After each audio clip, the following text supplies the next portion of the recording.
ಹೆಂಗ್ ಹೋಗೋದಿರಿ ಲೇ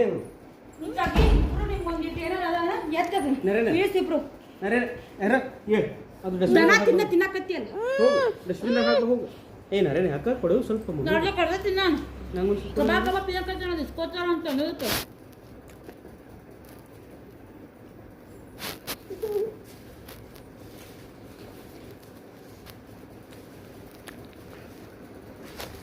ಇದೇನ್ ಮನಿ ಮಾಡಿರಿ ಏನ್ ಮಾಡಿರಿ ಇದ್ರ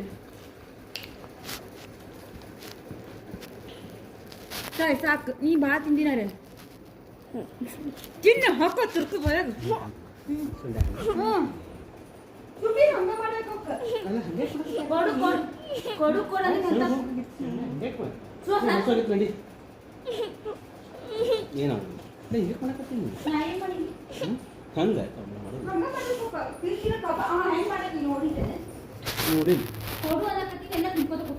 ನೋಡಿ ಸಣ್ಣ ಹುಡುಗರು ಏನದ